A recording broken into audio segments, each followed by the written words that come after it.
Okay, so let's begin the lecture. Fundamental of Computer Organization, FCO. Okay, आवाज clear है सभी को? Yes, sir. Yes. Yes, sir. Yes, Fine. sir. Screen visible है? Yes, sir. Yes, sir. Yes, sir. Okay, so fundamental of computer organisation हमारा subject है। सबसे पहले हम इंट्रोडक्शन देखते हैं कि हम एफसीओ में क्या पढ़ने वाले हैं, हमारे पास क्या क्या सिलेबस रहेगा, क्या कोर्स कंटेंट होगा और इससे हमें क्या नॉलेज मिलने वाली है। तो सब्जेक्ट का नॉलेज सबसे पहले बहुत इंपॉर्टेंट होता है कि जो सब्जेक्ट हम पढ़ने वाले हैं ओवरऑल सेमेस्टर में उस सब्जेक्ट की इम्पोर्टेंस क्या है, राइट। सो यदि हम इम्पोर्टेंस की बात करें कि हम फंडामेंटल ऑफ कंप्यूटर ऑर्गेनाइजेशन क्यों पढ़ना चाहते हैं, सो इसका आंसर ये होगा कि हम कंप्यूटर जिन भी पार्ट से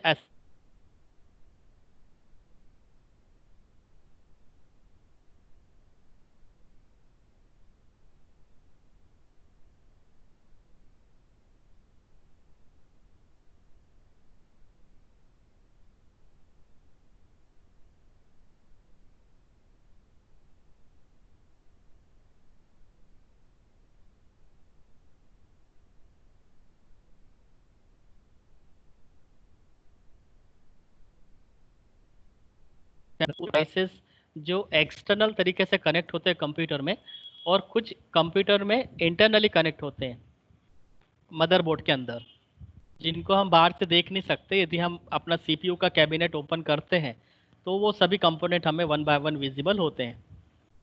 सो इन सभी कंपोनेंट का जो असेंबलिंग है और इन सभी कंपोनेंट का जो वर्किंग स्टाइल है वो मिलकर बनाता है organisation of computer.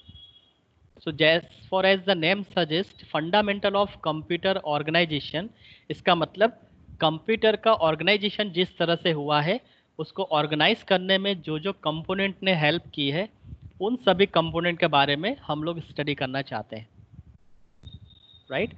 So fundamental of computer organisation का मतलब है कि कंप्यूटर का असेंबल होना जिस जिस कंपोनेंट पे डिपेंड होता है उन सभी कंपोनेंट को, उन सभी डिवाइस को हम डिटेल में स्टडी करना चाहते हैं ताकि हम समझ पाए कि कीबोर्ड कैसे काम करता है, कीबोर्ड में जो कीज़ होती है उसका सीक्वेंस ऐसा ही क्यों होता है, क्यों QWERT पैटर्न पर ही कीबोर्ड बनाए जाते हैं, कीबोर्ड में अगर कोई भी अल्फ़ाबेट प्रेस होता है तो कंप्यूटर उसको डिजिटल वे में किस तरह से अंडरस्टैंड करता है, उसको कैसे विजिबल कराता है, अगर हम माउस को मूव करते हैं तो किस तरह से वो आइकॉन को सेलेक्ट करता है, क्लिक होने पर सिलेक्शन होता है, डबल क्लिक करें तो वो डिस्प्ले कर देता है, प्रिंटर कैसे काम करता है, कैसे प्रिंट निकाल देता है, स्कैनर कैसे स्कैन कर देता है, लाइट पेन कैसे स्क्रीन पे लिख देता है, राइट। आपकी मार्कशीट जब आप किसी भी कॉम्पिटिटिव एग्ज़ाम को देते हो या किसी भी एमसीक्यू को अटेम्प्ट करते हो तो एक एमसीक्यू रीडर होता है, MICR कोड जिसको बोला जाता है, वो आपके मार्कशीट जो आप बबल फिल करते हो उसके बेस पर आपके रिजल्ट को कैसे जनरेट कर देता है, एक चेक को ऑथेंटिकेशन उसका कैसे किया जाएगा कि एक चेक वैलिड है या इनवैलिड है, उसमें जो इंक होती है चेक में जिससे लिखा होता है वो चेक की जो इम्पोर्टेंट इंक है वो कैसे अंडरस्टूड करती है कि वैलिड चेक है या इनवैलिड चेक है, राइट। ऐसे बहुत सारे क्वेश्चंस माइंड में आ सकते हैं जो जो ये बताते हैं कि यदि आपको एफसीओ का नॉलेज है तो आप ये सब चीज़ें क्लियर कर सकते हैं, वैलिड इनवैलिड चेक कर सकते हैं, स्पीकर कैसे काम करेंगे, प्रोजेक्टर कैसे काम करते हैं, राइट। कीबोर्ड है, माउस है, लाइट पेन है, बारकोड रीडर है। मॉल में यदि आप जाते हो तो कई सारे बारकोड देखते हो, बारकोड से आपके प्रोडक्ट की स्कैनिंग हो जाती है और बारकोड स्कैनर सभी बारकोड को रीड करके उसकी प्राइस डिटेल निकाल लेता है। सो बारकोड कैसे काम करता है, बारकोड स्कैनर कैसे काम करता है, राइट। तो ये बहुत सारे कॉन्सेप्ट है जो हमें बताते हैं कि कंप्यूटर का ऑर्गेनाइजेशन कितने सारे कंपोनेंट से मिलकर बना है।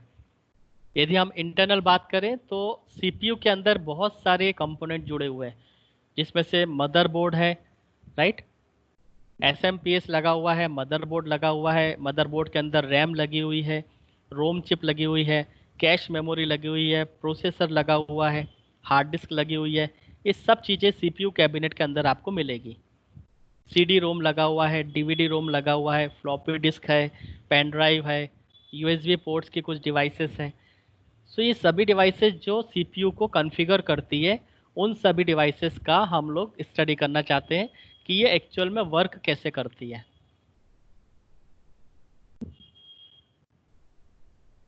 सो इसी की स्टडी रहेगा। साथ ही साथ हम ये भी स्टडी करना चाहते हैं कि अगर हम कोई भी इंफॉर्मेशन कंप्यूटर से प्रोसेस करवाते हैं, सो वो कंप्यूटर में किस तरह से प्रोसेस होती है। बाइनरी लैंग्वेज क्या होती है, जैसे हम अभी हिंदी लैंग्वेज बोल रहे हैं, इंग्लिश लैंग्वेज बोल रहे हैं अभी नहीं। सो हम कोई भी लैंग्वेज बोलते हैं, उस लैंग्वेज के थ्रू हम अंडरस्टैंड करते हैं कि यस, हमें हिंदी आती है तो हम हिंदी में बात करें तो सामने वाला अंडरस्टैंड होगा। हमें इंग्लिश आती है, यदि हम इंग्लिश में बात करें तो सामने वाला अंडरस्टैंड करेगा। तो लैंग्वेज का आना जरूरी होता है किसी भी वर्ड्स को समझने के लिए, स्टेटमेंट को समझने के लिए। इसी तरह से कंप्यूटर की भी एक अपनी लैंग्वेज होती है।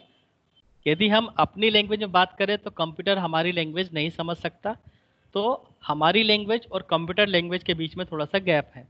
उस गैप को फुलफिल करने के लिए अंदर कई सारे डिकोडर लगे होते हैं, एनकोडर लगे होते हैं, जिसकी मदद से इंग्लिश लैंग्वेज के अल्फ़ाबेट को बाइनरी अल्फ़ाबेट में कन्वर्ट कर दिया जाता है। और जैसे ही वो बाइनरी लैंग्वेज में कन्वर्ट होती है, अब क्योंकि कंप्यूटर डिजिटल डिवाइस है, तो आसानी से वो हमारी लैंग्वेज को समझ लेता है। सो कंप्यूटर से हम बहुत तरह से अलग अलग तरीके से हम उससे काम करवाते हैं। बट कंप्यूटर का जो लैंग्वेज है वो है बाइनरी लैंग्वेज, और हमारा जो लैंग्वेज है वो है इंग्लिश लैंग्वेज। सो अभी आपके सामने स्क्रीन पे जितना भी कंटेंट दिख रहा है वो सब इंग्लिश में लिखा हुआ है, बट कंप्यूटर के ऊपर शो हो रहा है, इसका मतलब है कि उसने उसको कन्वर्ट कर लिया है। सो हमारे हर एक इंफॉर्मेशन को कन्वर्ट करने के लिए हमारे कंप्यूटर के अंदर कुछ डिकोडर लगे होते हैं, जो हमारी लैंग्वेज को, इंग्लिश के अल्फ़ाबेट को बाइनरी में कन्वर्ट करके शो कर देता है।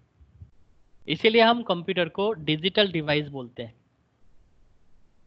सो डिजिटल डिवाइस का मतलब होता है ऐसी डिवाइस जो 0 और 1 पे काम करे।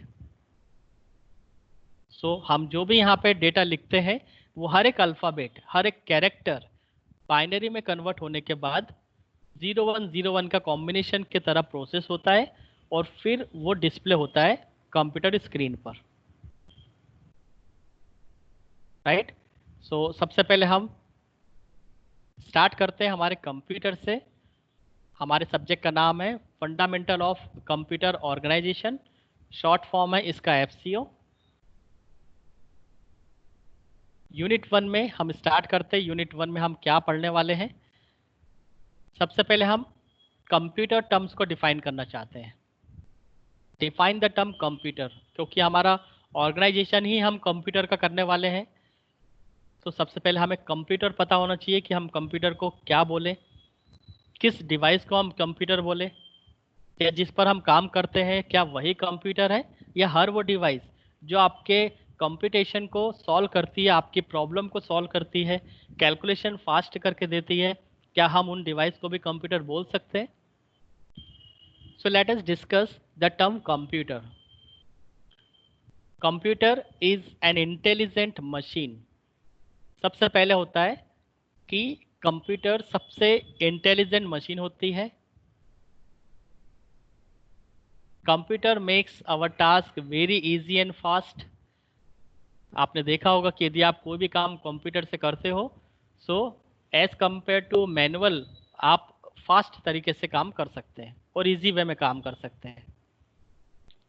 It preserve the users time. Computer क्या बचाता है? तो यूजर का टाइम बचाता है। It store users data permanently. आपने देखा होगा आपके पास भी मेमोरी है, आपके माइंड में कुछ चीज़ें स्टोर होती है, बट कुछ समय के बाद वो मेमोरी से चला जाता है क्योंकि वो रिवाइज नहीं हो पाता है।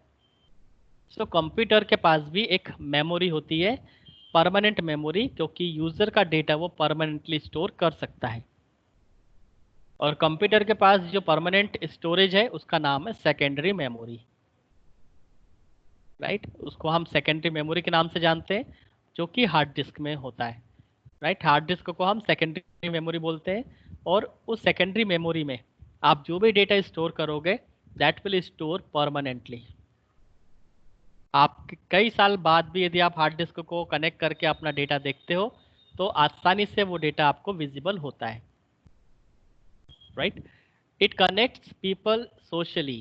कंप्यूटर से आज लाखों करोड़ों लोग जुड़े हुए हैं।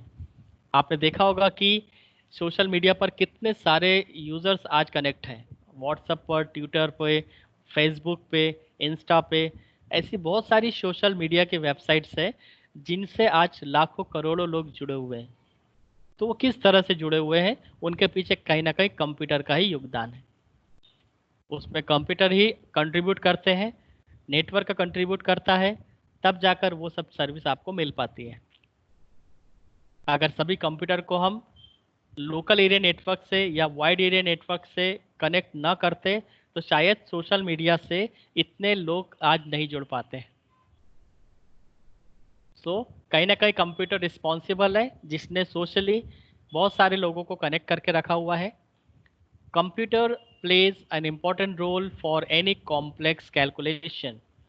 बहुत बड़े बड़े एल्गोरिथम का प्रोसेसिंग हो या बहुत बड़ी बड़ी रिसर्च हो, बहुत बड़ा कैलकुलेशन हो, इन सब में कंप्यूटर का बहुत इंपॉर्टेंट रोल होता है। क्योंकि हम जो कैलकुलेशन करते हैं हमारे माइंड के एक लिमिटेशंस है, क्योंकि हम बहुत सारे कैलकुलेशन की स्टेप्स को याद नहीं रख सकते। सो वो स्टेप्स को याद रखना और उसको एज अ इनपुट लेके उसका फिर से कैलकुलेशन में यूज़ करना, ये कंप्यूटर बहुत इजी वे में कर देता है। इसलिए बड़े बड़े कैलकुलेशंस को देखा होगा आपने मॉल में भी। आप इतने सारे ऑब्जेक्ट खरीदते हो, सपोज आप किराना लेने गए हो तो आपने बहुत सारा किराना खरीद लिया है, बहुत सारे ऑब्जेक्ट खरीद लिए हैं, राइट। उन सब में अपनी अपनी प्राइस है। तो एक बार कोड डिवाइस होती है। बार कोड क्या करता है, बार कोड स्कैनर आपके हर एक ऑब्जेक्ट को उठाता है, और जो मॉल में जो आपका बिल बनाता है वो क्या करता है, हर एक ऑब्जेक्ट के बार कोड को चेक करता है, उसको स्कैन कर लेता है, और बार कोड के अंदर पूरी इंफॉर्मेशन उससे रिलेटेड, उस पर्टिकुलर ऑब्जेक्ट से रिलेटेड रहती है। और बार कोड स्कैनर जब उसको रीड करता है तो उसकी पूरी डिटेल कंप्यूटर में आ जाती है। सो जो काम यदि आप मैनुअली करने जाएं कि आपने सपोज किसी भी मॉल से या किसी भी शॉप से आपने 50 ऑब्जेक्ट खरीदे हुए हैं, सो उन 50 ऑब्जेक्ट को यदि आप मैनुअली बिल बनाते हो तो हार्डली 15 मिनट तो लगेगा, बट वही काम 5 मिनट में हो जाता है। इसका मतलब है कि बहुत इंपॉर्टेंट रोल्स है कॉम्प्लेक्स कैलकुलेशन में, और जैसे जैसे ऑब्जेक्ट ऐड होते चले जाते हैं उनका कैलकुलेशन भी होता चला जाता है। इसका मतलब है कि वहाँ पे बिल भी बनता जाता है कि आपने कितने की परचेसिंग की है, कितने की शॉपिंग की है। जबकि यही काम अगर कंप्यूटर नहीं होता तो आपको मैनुअली लिखना पड़ता रजिस्टर में, फिर आपको डिजिट वाइज उसको ऐड करना पड़ता, और उसमें हो भी सकता कि मिस्टेक हो जाए। सो बड़े बड़े कॉम्प्लेक्स कैलकुलेशन में कंप्यूटर का बहुत इंपॉर्टेंट रोल प्ले होता है। करेक्ट रिजल्ट तो मिलता ही है, साथ में एक्यूरेसी भी हमेशा रहती है और फास्ट भी होता है। Computer are used to process signals coming from the satellite. आपने देखा होगा आज आप मोबाइल में जितने भी रिसीवर्स वगैरह होते हैं, मोबाइल में भी हमारे रिसीवर होते हैं जो रेडियो वेव्स को रिसीव करते हैं, तो किसी ना किसी सर्वर से इन वेव्स को ब्रॉडकास्ट किया जाता है और फिर वो आपके मोबाइल पे रिसीव होती है। तो ये सब कंप्यूटर के थ्रू किया जाता है कि किसी न किसी रेडियो वेव्स को कलेक्ट करके ब्रॉडकास्ट करें और यूज़र तक उनको नेटवर्क प्रोवाइड करें। सो आप सभी नेटवर्क में जो कंप्यूटर का रोल है बहुत इम्पोर्टेंट है। सभी सैटेलाइट से वो सिग्नल्स को रिसीव करता है, सिग्नल को प्रोसेस करता है और यूज़र तक पहुंचाता है। सो ये काम भी कंप्यूटर का होता है कि कंप्यूटर हमारे लिए सिग्नल की प्रोसेसिंग भी करता है, हमारे मोबाइल में नेटवर्क भी लेकर आता है और डेटा को भी ट्रेवर्स करवाता है। Computer is an advance electronic device. अगली डेफिनेशन अगर हम देखें कि computer is an advance electronic device, हम इसको इलेक्ट्रॉनिक्स क्यों बोलते हैं, क्योंकि कंप्यूटर में जो डिवाइस लगी हुई है वो सब इलेक्ट्रॉनिक है। ऐसी डिवाइसेस जो करंट पे चलती हो, वोल्टेज पे चलती हो। अगर स्विच ऑफ कर दें, लाइट्स ऑफ हो जाए तो कंप्यूटर नहीं चल सकता, मदरबोर्ड में पावर ही नहीं आएगा। सो जिस तरह से फैन चलता है, जिस तरह से आपका टीवी चलती है, और भी इलेक्ट्रॉनिक डिवाइस चलती है, तो हर वो डिवाइस जिसको चलने के लिए करंट सप्लाई जरूरी होता है, इलेक्ट्रिसिटी रिक्वायर्ड होती है, उन डिवाइस को हम इलेक्ट्रॉनिक्स डिवाइस बोलते हैं। सो कंप्यूटर भी क्योंकि पावर से चलता है, उसका भी आप कनेक्शन करते हो, स्विच ऑन करते हो, तब जाके सिस्टम में पावर आता है, फिर आप उसको रिस्टार्ट करते हो। स्टार्ट करने के बाद कंप्यूटर बूट होता है और जो ऑपरेटिंग सिस्टम है वो लोड हो जाता है। सो इलेक्ट्रॉनिक डिवाइस हमारा कंप्यूटर है, बट ये एडवांस है, that takes raw data as a input, जिसका काम होता है इनपुट लेना यूज़र से और उसको प्रोसेस करना। So and process it under the control of instructions called programme, और प्रोग्राम के बेस पर वो आपके इनपुट को प्रोसेस करता है और एक प्रॉपर रिजल्ट देता है कि यूज़र ने क्या इनपुट दिया था, क्या आउटपुट है। और उस रिजल्ट को आप फ्यूचर के लिए सेव भी कर सकते हो, क्योंकि हो सकता है आपको 2 दिन बाद फिर से उस आउटपुट की रिक्वायरमेंट हो। सो कंप्यूटर एक इलेक्ट्रॉनिक डिवाइस है जो यूज़र से इनपुट लेती है, यूज़र के इनपुट को प्रोसेस करती है, प्रोसेस करने के बाद रिजल्ट जनरेट करती है, और रिजल्ट जनरेट होने के बाद उस रिजल्ट को परमानेंटली स्टोर भी करती है, ताकि फ्यूचर रेफरेंस कभी भी होता हो, यदि आपको फ्यूचर में कभी भी उस रिजल्ट को देखना हो तो आप उसके रिजल्ट को ऑब्जर्व कर लो। सो और भी बहुत अलग अलग तरीके से हम कंप्यूटर को डिफाइन कर सकते हैं। सो इतने स्टेटमेंट से आपको क्लियर हुआ होगा कि कंप्यूटर एक्चुअल में क्या है। तो एक बार मैं फिर से ब्रीफ कर देता हूँ। कंप्यूटर को हम इस तरह से डिफाइन कर सकते हैं, ये एक इंटेलिजेंट डिवाइस है, ये हमारे टास्क को बहुत इजी और फास्ट वे में करती है, ये हमारे टाइम को बचाती है, ये हमारे डेटा को परमानेंटली स्टोर करके रखती है, ये कई सारे लोगों को आपस में जोड़ सकती है, कॉम्प्लेक्स कैलकुलेशन में इसका बहुत इम्पोर्टेंट रोल है, ये हमारे सिग्नल को प्रोसेस करती है और यूज़र से इनपुट लेकर उसको प्रोसेस करती है और उसको आउटपुट जनरेट करती है, और उस आउटपुट को फ्यूचर के लिए स्टोर भी करके रखती है। सो अगर क्वेश्चन आता है व्हाट इज कंप्यूटर, तो इसमें से आप कोई भी एक डेफिनेशन पिक कर सकते हो और उसको लिख सकते हो।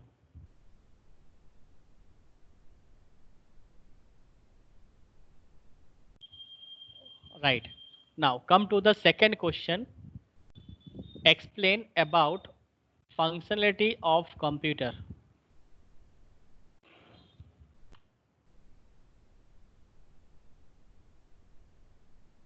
सो फंक्शनलिटी मतलब कि फंक्शंस, कंप्यूटर के क्या क्या फंक्शंस होते हैं, अब वो हमें डिस्कस करना है।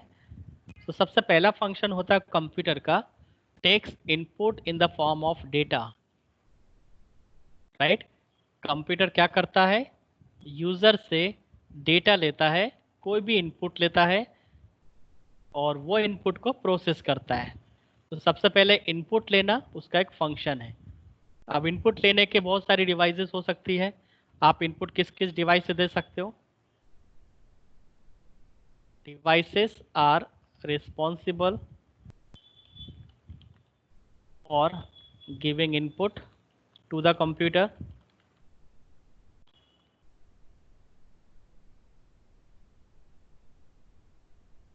सो ऐसी कौन कौन सी डिवाइसेस है जो कि इनपुट दे सकती है। सो हमने देखा हुआ है कंप्यूटर के साथ बहुत सारी पेरिफेरल डिवाइसेस है जो इनपुट डिवाइस के कैटेगरी में आता है, जैसे सबसे मोस्ट पॉपुलर डिवाइसेस कीबोर्ड, इससे आप इनपुट दे सकते हैं। दूसरी डिवाइस है माउस, इससे भी आप इनपुट दे सकते हैं और आपके इनपुट को प्रोसेस किया जाएगा। थर्ड डिवाइस होती है, आपने इनपुट और कैसे आप ले सकते हैं, लाइट पेन से। ये एक ऐसा पेन होता है जो इलेक्ट्रॉनिक वाला पेन होता है और ये कंप्यूटर से कनेक्ट होने के बाद स्क्रीन पर लिख सकता है। तो स्क्रीन पे यदि आपको लिखना हो डायरेक्टली तो आपको लाइट पेन लाना होता है। इसी तरह से इनपुट लेने के लिए जैसे मैंने बताया बार कोड रीडर, जो बार कोड को रीड कर लेता है, स्कैन कर लेता है, और इनपुट लेने के लिए आप स्कैनर यूज़ कर सकते हैं। स्कैनर में आप जो भी पेज रखोगे कंप्यूटर उसको स्कैन कर लेता है, तो स्कैनर भी एक इनपुट डिवाइस है, ये भी इनपुट दे सकती है।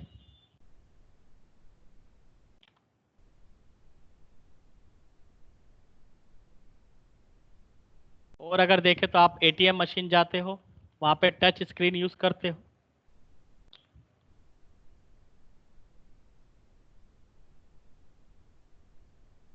और भी ऐसी डिवाइस हो सकती है, जैसे आप कई बार मॉल जाते हो तो आप गेम खेलते हो।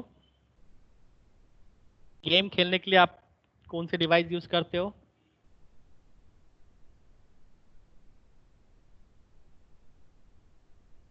आपने ये नाम सुना होगा, जॉयस्टिक्स।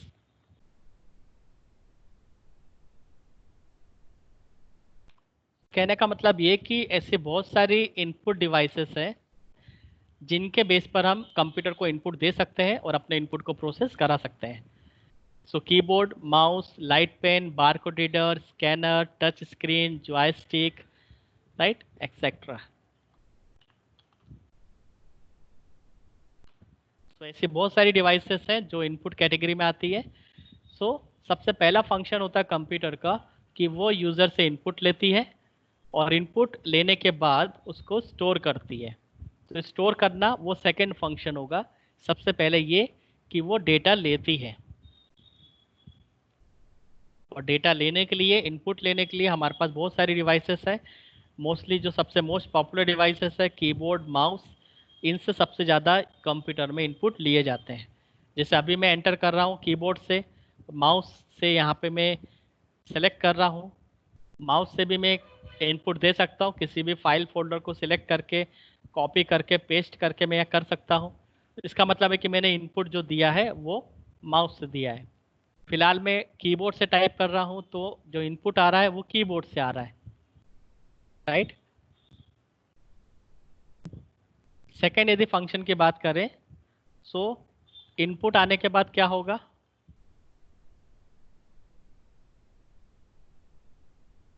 इनपुट आने के बाद जो भी कंप्यूटर से इनपुट आएगा, कीबोर्ड से इनपुट आएगा, वो डेटा स्टोर होगा। सो स्टोर डेटा और instruction in its memory. Memory में हमारे डेटा को स्टोर किया जाएगा and use them when required, और उसको तब यूज़ किया जाएगा जब उसकी ज़रूरत हो। अब यदि हम स्टोर करने की बात करें कि स्टोर करने के लिए कौन कौन सी डिवाइसेस हैं। डेटा तो आ गया, डेटा को स्टोर करना है। डेटा को स्टोर करने के लिए जो डिवाइसेस है, स्टोरेज डिवाइसेस। सबसे पहले इसको हम दो कैटेगरी में डिवाइड कर देते हैं, primary memory and secondary memory. यदि हम प्राइमरी मेमोरी की बात करें तो प्राइमरी मेमोरी में दो डिवाइस होती है। एक होती है रैम, जिसका फुल फॉर्म होता है रैंडम एक्सेस मेमोरी, और दूसरी प्राइमरी मेमोरी होती है रोम, जिसका नाम होता है रीड ओनली मेमोरी। दो तरह की प्राइमरी मेमोरी कंप्यूटर में मोस्टली यूज होती है। दोनों ही इलेक्ट्रॉनिक चिप है। यदि आप मदरबोर्ड को ओपन करते हो तो मदरबोर्ड में आपको दो बड़ी बड़ी ग्रीन कलर की चिप दिखेगी, और उसे हम रैम और रोम कहते हैं। रोम जो होती है वो आजकल स्क्वायर में आने लगी है, और जो रैम है वो थोड़ी लंबी मेमोरी होती है। तो ये दोनों मेमोरी चिप आपको मदरबोर्ड में दिखेगी। इनका काम होता है कि टेम्परेरी लेवल पर डेटा को स्टोर करना। जैसे अभी मैं जो भी डेटा लिख रहा हूँ, ये सभी डेटा मेरा प्राइमरी मेमोरी में स्टोर हो रहा है, क्योंकि ये डेटा अगर मैं सेव नहीं करूँगा तो ये पावर कट ऑफ होने के बाद चला जाएगा, टोटली क्लियर हो जाएगा। दोबारा जब मैं कंप्यूटर स्टार्ट करूँगा तो मुझे ये नोटपैड पे डेटा नहीं मिलेगा। सो ऐसा डेटा जो सेव ना हो और पावर कट ऑफ होने पर चला जाए, ऐसा डेटा टेम्परेरी डेटा कहलाता है, और उसको स्टोर करने के लिए मेमोरीज होती है, वो होती है टेम्परेरी मेमोरी, राइट। उसी टेम्परेरी मेमोरी को बोला जाता है प्राइमरी मेमोरी, जो कुछ सर्टेन टाइम के लिए यूज़र के डेटा को स्टोर करती है, राइट। उसके बाद यदि उसने उसको सेव कर दिया तो वो हार्ड डिस्क में चला जाएगा डेटा, और अगर सेव नहीं किया तो वो क्लियर हो जाएगा। आप इसको इस तरह समझ सकते हैं कि यदि सपोज आपको खेलना हो तो आप ग्राउंड में चले जाते हो, जैसे टाइम हो गया खेलने का, आप वापस क्लास में आ जाते हो। तो इसी तरह से यूज़र के प्रोग्राम भी होते हैं, यूज़र की फाइल्स फोल्डर भी होते हैं, यूज़र के डेटा होते हैं, जो कुछ समय के लिए प्राइमरी मेमोरी में आते हैं, उनका प्रोसेस होता है, और प्रोसेस होने के बाद वो वापस से सेकेंडरी मेमोरी में या फिर क्लियर हो जाएंगे। सेकेंड हमारी मेमोरी होती है सेकेंडरी मेमोरी, और सेकेंडरी मेमोरी में जो डिवाइस होती है वो रखी जाती है हार्ड डिस्क को। हार्ड डिस्क है, दूसरा आपने सीडी देखी होगी, कॉम्पैक्ट डिस्क, तीसरा आपने डीवीडी देखा देखा होगा। ये सब परमानेंटली डेटा को स्टोर करते हैं। आपने फ्लॉपी डिस्क देखा होगा।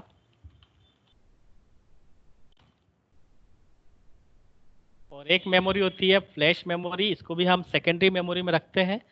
जो आप पेन ड्राइव यूज करते हो, तो हम फ्लैश मेमोरी कैटेगरी में रखते हैं, क्योंकि उसमें आप डेटा को स्टोर भी कर सकते हो और डिलीट भी कर सकते हो। फ्लैश मेमोरी में पेन ड्राइव हो गया या मेमोरी कार्ड हो गया, इसमें से आप डेटा स्टोर भी कर सकते हो और डेटा को रिलीज भी कर सकते हो, डिलीट भी कर सकते हो। सो सेकेंड फंक्शन पे हम लोग बात कर रहे थे कि कंप्यूटर का सेकेंड फंक्शन होता है कि डेटा या इंस्ट्रक्शन। इंस्ट्रक्शन का मतलब होता है कि सेट ऑफ लाइन। जैसे ये मैं लाइन लिख रहा हूँ, इंस्ट्रक्शन नंबर 1, इंस्ट्रक्शन नंबर 2। इसी तरह से जब हम प्रोग्राम बनाते हैं तो वहाँ पर भी हम कुछ स्टेटमेंट लिखते हैं। सो सी लैंग्वेज में जब आप यूज़ करोगे, अभी आपके सामने सिलेबस आएगा सी लैंग्वेज का, तो सी लैंग्वेज में जब हम स्टेटमेंट लिखेंगे तो हम उसको इंस्ट्रक्शन बोलना स्टार्ट करते हैं। फिलहाल अभी हम यहाँ पे डेटा पे बात कर रहे हैं, तो ये हमारा डेटा है। सो जो भी डेटा यूज़र से आता है, उस डेटा को या इंस्ट्रक्शन को मेमोरी में सेव करना। सो सेकेंड फंक्शन क्या हुआ? Store the data instruction in its memory and use them when it is required. So data को जो भी यूज़र से आ रहा हो, कीबोर्ड से आ रहा हो या कोई भी इनपुट डिवाइस से आता हो, उस डेटा को स्टोर करना है। स्टोर करने के लिए प्राइमरी मेमोरी या सेकेंडरी मेमोरी को यूज़ कर सकते हैं। प्राइमरी मेमोरी में रैम को यूज़ कर सकते हैं। रोम में आप डेटा को स्टोर नहीं कर सकते, क्योंकि उसके अंदर पूरे बूटेबल प्रोग्राम ऑलरेडी लोडेड होते हैं। इसमें आप लिख नहीं सकते, इसलिए ये रीड ओनली मेमोरी कहलाती है। जिसको केवल पढ़ा जाए, जिसको केवल रीड किया जाए, वो होती है रीड ओनली मेमोरी। और जिसमें आप रीड और राइट दोनों कर सकते हैं, उसको बोला जाता है रैम। तो डेटा को अगर परमानेंटली स्टोर करना है तो प्राइमरी मेमोरी यूज़ करो। अगर टेम्परेरी यूज़ करना हो, टेम्परेरी स्टोर करना हो, तो प्राइमरी मेमोरी यूज़ करो। अगर परमानेंटली स्टोर करना हो तो सेकेंडरी मेमोरी यूज़ करो। राइट। तो ये है सेकेंड फंक्शन, डेटा और इंस्ट्रक्शन को मेमोरी में यूज स्टोर करना और उनको यूज़ करना जब भी रिक्वायर्ड हो। तीसरा फंक्शन होता है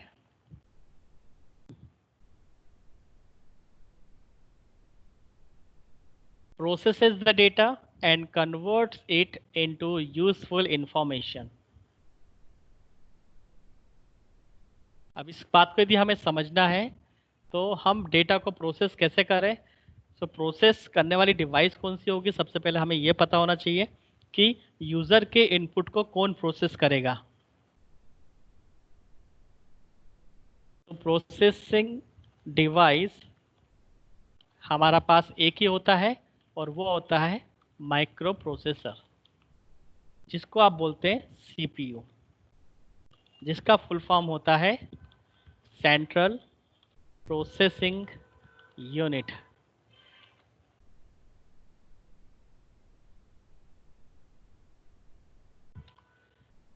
तो प्रोसेसिंग करना कंप्यूटर का तीसरा फंक्शन है। तो प्रोसेसिंग करने के लिए उसके पास डिवाइस होना जरूरी है। उस डिवाइस का नाम है माइक्रो प्रोसेसर, जिसको आप शॉर्ट फॉर्म में बोलते हैं सीपीयू, और जिसका फुल फॉर्म होता है सेंट्रल प्रोसेसिंग यूनिट। जैसे आपके बॉडी में सबसे इम्पोर्टेंट पार्ट होता है आपका ब्रेन।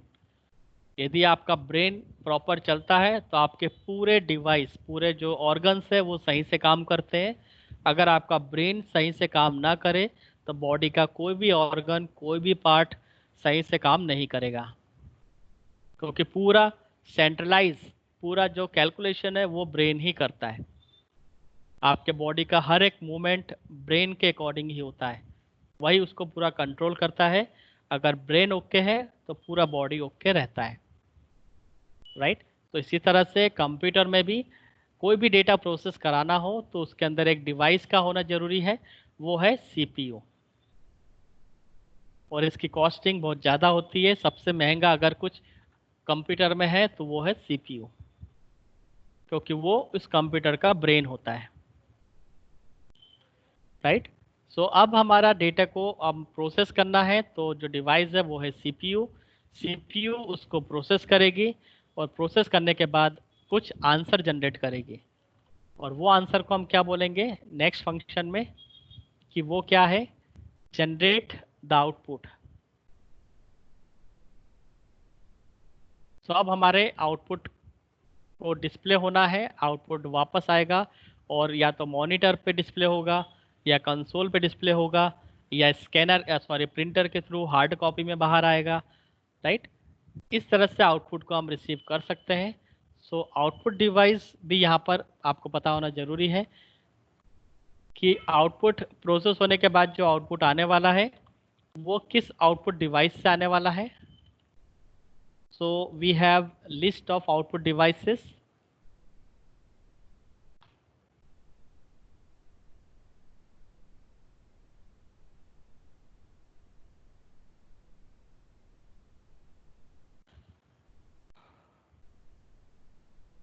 तो सबसे पॉपुलर आउटपुट डिवाइसेस है मॉनिटर, जिस पर आप अभी फ़िलहाल देख रहे हैं आउटपुट को। जो भी मैं लिख रहा हूँ, जो भी मैं डेटा टाइप कर रहा हूँ, वो डेटा बाइनरी में प्रोसेस होने के बाद माइक्रो प्रोसेसर के थ्रू अल्फ़ाबेट में कन्वर्ट होने के बाद आपको मॉनिटर पे दिखाई दे रहा है। तो मैंने मॉनिटर लिखा तो आपको मॉनिटर डिस्प्ले हुआ और स्टोर भी हो रहा प्राइमरी मेमोरी में। साथ ही साथ अगर मैं इसको सेव कर दूं, अल्टर एफ करके इसको अगर मैं सेव कर दूं, तो ये ऑलरेडी फाइल सेव भी हो गई। कल हम इस फाइल को फिर से ओपन करेंगे तो हमें पूरा डेटा एज यूजुअली मिलेगा। सो आउटपुट डिवाइसेस में सबसे पहले है होता है मॉनिटर। और हमें आउटपुट कौन दे सकता है, सो हमें आउटपुट प्रोजेक्टर देते हैं। प्रोजेक्टर से भी आप आउटपुट को देख सकते हैं बड़ी स्क्रीन पर।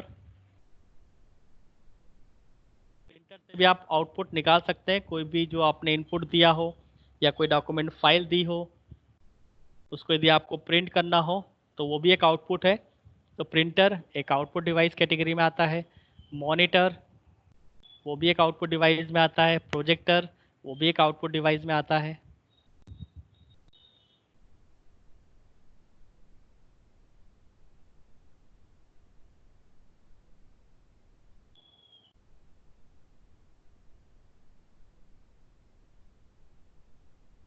राइट।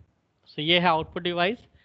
सो आपका डेटा आने के बाद प्राइमरी मेमोरी में स्टोर होगा। स्टोर होने के बाद उसका प्रोसेसिंग होगा। प्रोसेसिंग होने के बाद उसको आउटपुट डिवाइस पे भेजा जाएगा। आउटपुट डिवाइस जो भी कनेक्टेड होगी वहाँ पर उसका आंसर डिस्प्ले हो जाएगा।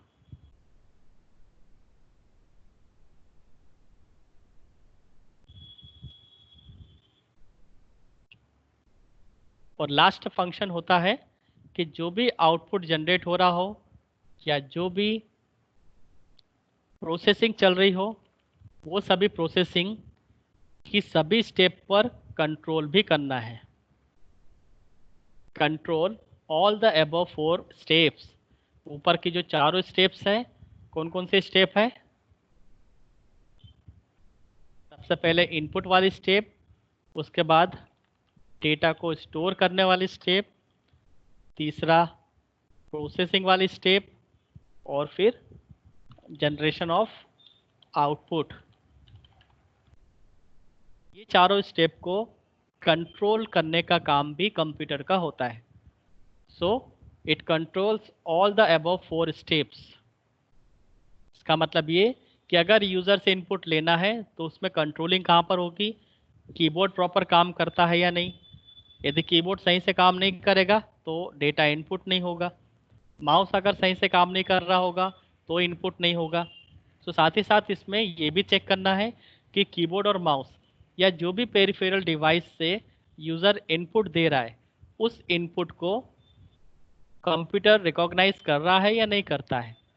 अगर कर रहा है इसका मतलब मैं जो टाइप करूँगा वो दिखेगा, और अगर नहीं दिख रहा है इसका मतलब कि इनपुट डिवाइसेस प्रॉपर वर्किंग में नहीं है।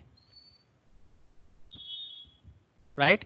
सो चारों स्टेप को साथ ही साथ कंट्रोल भी करना है, इनपुट डिवाइसेस प्रॉपर काम कर रहे हैं या नहीं ये भी देखना है, डेटा स्टोर हो रहा है या नहीं हो रहा है ये भी चेक करना है, प्रोसेसिंग वाली डिवाइस सही से काम कर रही है या नहीं, और आउटपुट का जनरेशन हो रहा है नहीं हो रहा है वो भी चेक करना है। सो अभी हमने क्या देखा, function of computer system. So computer क्या क्या करके देता है। सो सबसे पहले यूज़र से इनपुट लेता है, दूसरा डेटा को स्टोर करता है, तीसरा प्रोसेसिंग करता है, चौथा आउटपुट का जनरेशन करता है। इनपुट लेने के लिए उसको कुछ इनपुट डिवाइसेस की रिक्वायरमेंट होगी, वो मैंने आपको लिस्ट बताई कि कितने डिवाइसेस हैं इनपुट वाली जिसके थ्रू कंप्यूटर इनपुट ले सकता है। डेटा स्टोर करना है, इसका मतलब कि मेमोरी चाहिए। मेमोरी दो तरह की होगी, रैम और रोम या सेकेंडरी मेमोरी। प्रोसेसिंग, एक डिवाइस चाहिए जो आपके डेटा को प्रोसेस करेगा। और आउटपुट का जनरेशन, जो आउटपुट जनरेट होगा वो यहाँ पे शो होगा। सो जो भी आउटपुट डिवाइसेस है उसमें आउटपुट जाके स्टोर होगा।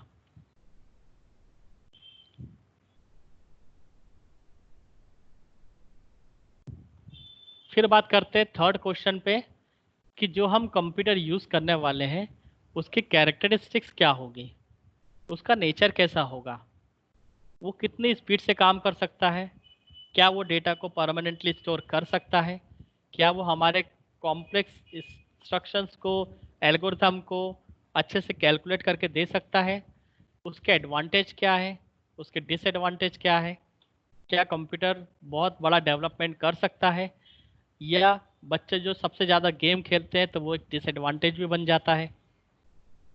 सो अब हम डिस्कस करने वाले हैं characteristics of computer with advantages and disadvantages. सबसे पहले हम बात करेंगे एडवांटेजेस पर कि कंप्यूटर के होने से क्या क्या एडवांटेजेस हुए हैं, कितना बेनिफिट्स हुआ है। सबसे फर्स्ट, हाई स्पीड। जब से कंप्यूटर आए हैं आपको पता है कि कोई भी टास्क बड़ी स्पीड से होने लगी है। So computer is a very fast device, वो काफ़ी फास्ट कैलकुलेशन करती है। जैसे कैलकुलेटर है, कैलकुलेटर लाखों करोड़ों का कैलकुलेशन बहुत फास्ट कर देता है, तो वो भी एक छोटा कंप्यूटर है। तो कंप्यूटर एक बहुत फास्ट डिवाइस है, इसलिए उसको बोला जाता है it is a high speed device. It is capable of performing calculation of very large amount of data. ये बहुत बड़े डेटा को भी बहुत फास्ट कैलकुलेशन कर सकती है। तो computer is capable of performing calculation of very large amount of data. Second, the computer has units of speed in microsecond, nanosecond and even the picosecond। यहाँ पे आपको देखना होगा कि माइक्रोसेकंड का मतलब क्या होता है, 10⁻⁻6 सेकेंड, मतलब एक सेकेंड का 10⁻6 वाला पार्ट। 10⁻6 को हम 1 लाख बोलते हैं। सो 1 लाख का एक पार्ट अगर आप लेते हो तो वो कहलाता है माइक्रोसेकंड। सो आपके जो इंस्ट्रक्शंस है, कंप्यूटर एक सेकेंड के 1 लाखवें भाग का जो अमाउंट होता है, जो टाइम होता है, उतने कम समय में ये सॉल्व करके दे देता है। तो माइक्रो सेकेंड में अगर स्पीड है तो उसका मतलब है कि 10⁻⁻6 सेकेंड में वो आपके आंसर को निकाल देता है, उसका कैलकुलेशन कर देता है। इसी तरह से नैनो सेकेंड 10⁻⁻9 और पिको सेकेंड 10⁻⁻12। इतना फास्ट इसका एग्जीक्यूशन है। राइट, मतलब पलक झपकने में भी आपको 1 सेकेंड लग सकता है, तो 1 सेकेंड ये तो इसके लिए बहुत बड़ा समय हो गया। ये तो माइक्रो सेकेंड, नैनो सेकेंड और पिको सेकेंड में काम करता है। तो ये है इसकी हाई स्पीड, उसके फीचर्स। Second, accuracy. एक्यूरेसी का मतलब होता है in addition to being very fast, computer are very accurate. बहुत स्पीडली काम करता है, इसका मतलब ये नहीं कि जल्दबाजी में वो गलत आंसर दे दे, ऐसा नहीं होता इसमें। तो कंप्यूटर अगर बहुत बड़े बड़े कैलकुलेशन कर रहा है तो साथ ही साथ वो एक्यूरेट भी करता है, तो उसका रिजल्ट सही होता है। अगर हम कंप्यूटर को बोले 2+5 करो और 2+5 को उसने आंसर दिया 7, इसका मतलब कि आंसर एक्यूरेट है, करेक्ट आंसर है। और ये आंसर उसने निकाला है नैनो सेकेंड में। मतलब इसको कितना समय लगा होगा? 1 सेकेंड का 10 की पावर 9 वाला पार्ट, राइट। तो ये कहलाता है नैनो सेकेंड। सो फास्ट के साथ साथ अगर कंप्यूटर अपना आंसर एक्यूरेट भी देता है तो वो कहलाता है उसका फीचर एक्यूरेसी।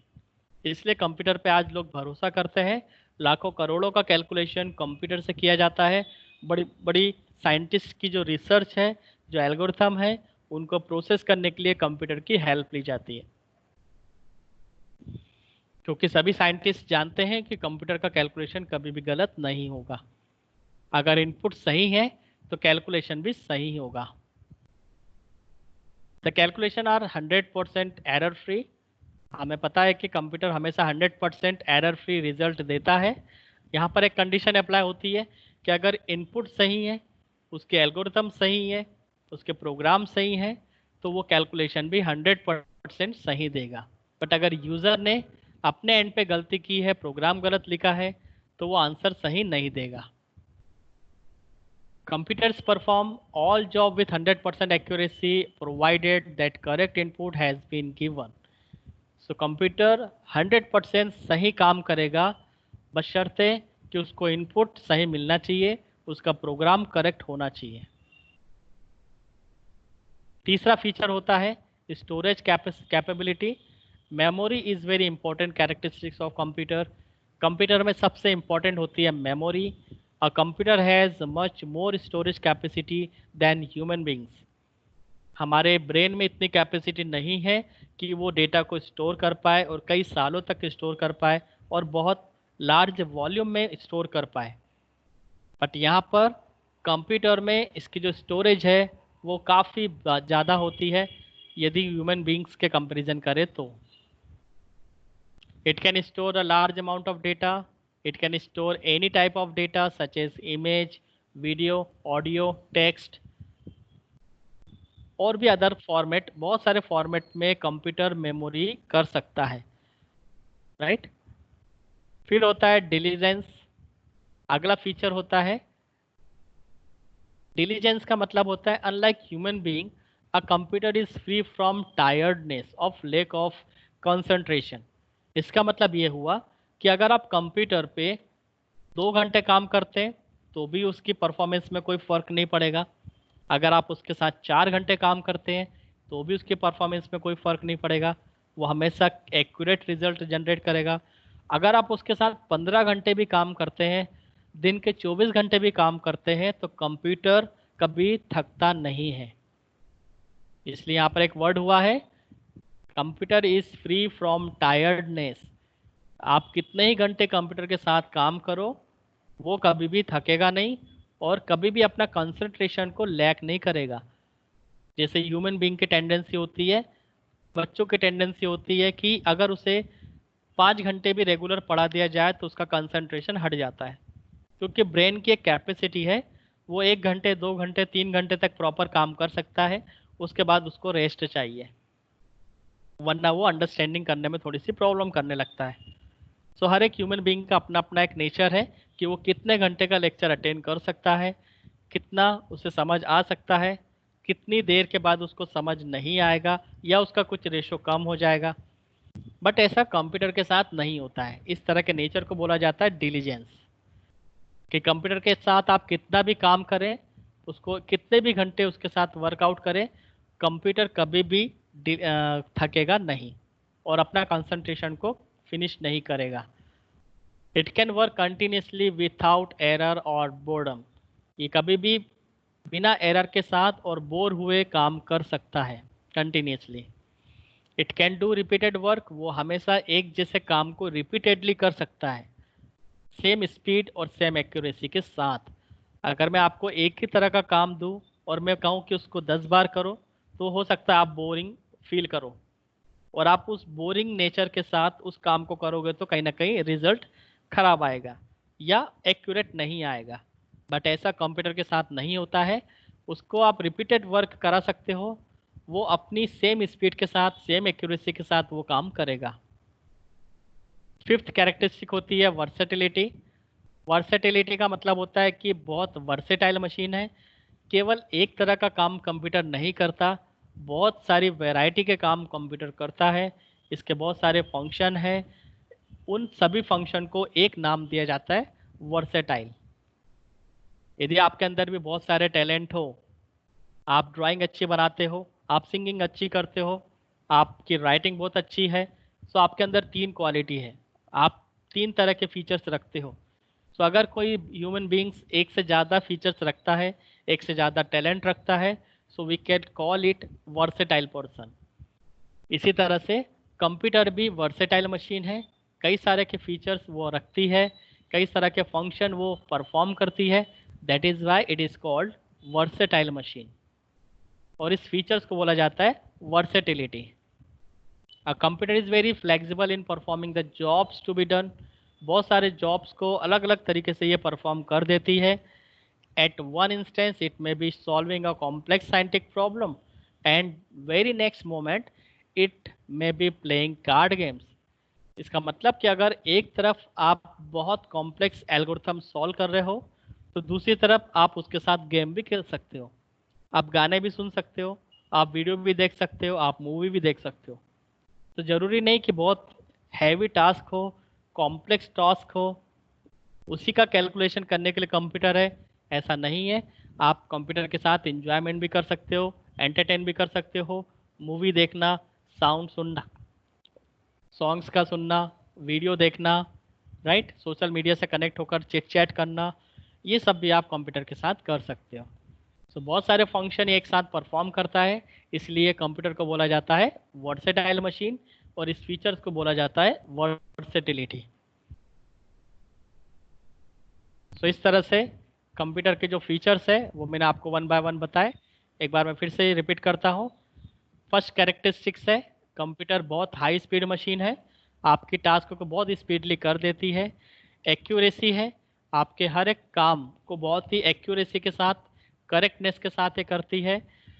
आपके बहुत वॉल्यूम वाले डेटा को, जो कैपेसिटी जिसकी बहुत ज़्यादा हो, गीगाबाइट में हो, टेराबाइट में हो, तो भी ये डेटा को स्टोर करके रखती है। डिलीजेंस है, आप कितना ही इसके साथ काम कराओ, कंटिन्यूसली काम कराओ, तो भी ये थकेगी नहीं मशीन, और ये बहुत वैरायटी में फंक्शन को परफॉर्म करती है, इसलिए वर्सेटाइल भी है। सो ये था हमारा इंट्रोडक्शन।